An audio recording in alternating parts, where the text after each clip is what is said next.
சமீபத்தில் அண்ணாமலை ஒரு புதிய இயக்கத்தை ஆரம்பித்தது தமிழக அரசியலில் மிகப்பெரிய ஒரு பேசுபொருளாக மாறியது. ஆரம்பித்த சில மணி நேரத்தில் 10 லட்சம் உறுப்பினர்களை தாண்டியது மிகப்பெரிய அதிர்வலைகளை ஏற்படுத்தியது. உறுப்பினர் சேர்க்கை விவரத்தை பொறுத்தவரை முதல் 10 மணி நேரத்தில் 10 லட்சம் பேரும், அடுத்த 3 நாட்களில் 7 லட்சம் பேரும், அடுத்த 4 நாட்களில் வெறும் 55,000, ஆக மொத்தம் 17,55,000 பேர் மட்டுமே இதுவரை உறுப்பினராக சேர்ந்திருப்பது ஆதரவாளர்கள் மத்தியில் பெருத்த ஏமாற்றத்தை அளித்திருக்கிறது. புதிய கட்சி உறுப்பினரின் சேர்க்கை வேகம் குறைந்திருப்பதற்கு என்ன காரணம் என மிகப்பெரிய பேசுபொருளாகவும் மாறியிருக்கிறது. புதிய அரசியல் கட்சி தொடங்கப்பட்ட முதல் 10 மணி நேரத்தில் 10 லட்சம் பேர் சேர்ந்தவுடனே மிகப்பெரிய உற்சாகம் ஏற்பட்டது. ஆனால் அதனைத் தொடர்ந்து 3 நாட்களில் வெறும் 7 லட்சம் பேர் மட்டுமே இணைந்தது பேசுபொருளாகவும்,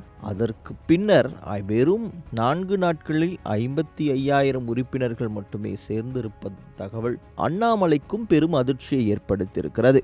இந்த எண்ணிக்கையில் பாதிக்கும் மேற்பட்டவர்கள் வெளிநாடுகளில் வசிப்பவர்கள் என்றும், இந்தியாவில் வாக்குரிமை இல்லாதவர்களும் இந்த 17,55,000 அங்கத்தினர்களில் அநேகர் என்பது மிகப்பெரிய ஆச்சரியமும் அதிர்ச்சியும்.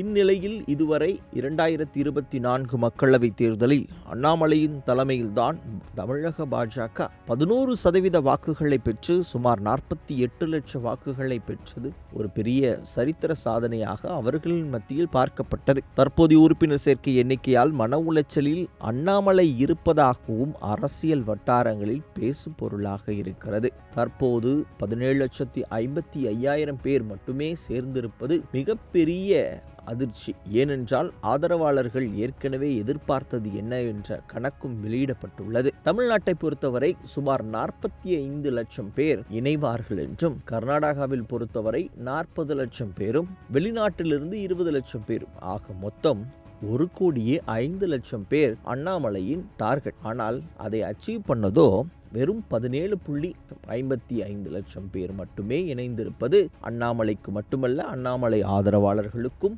பாஜகவினருக்கும் இது ஒரு பெரிய ஷாக்காகவே பார்க்கப்படுகிறது. அவர்களின் எதிர்பார்ப்பு நடக்காத பட்சத்தில் அடுத்த கட்டம் என்ன என்பதை அண்ணாமலை தீவிரமாக யோசித்து வருகிறார். புதிய கட்சியில் இணைந்திருப்பது யார் என்கிற அலசலும் அநேக இடங்களில் நடந்து கொண்டிருக்கிறது. தற்போது அறிவிக்கப்பட்டுள்ள மொத்த உறுப்பினர்கள் எண்ணிக்கை 17,55 லட்சம் மட்டுமே என்பது அரசியல் வட்டாரங்களில் பேசு பொருளாயிருப்பது. எதிர்பார்ப்போ 1,05,00,000, ஆனால் நடந்ததோ 17,55 லட்சம். இது ஏமாற்றம் என்கிற பேசு பொருள் பாஜகவில் மட்டுமல்ல, அண்ணாமலை ஆதரவாளர்களிடையும் பெரும் சலசலப்பை ஏற்படுத்தியிருக்கிறது.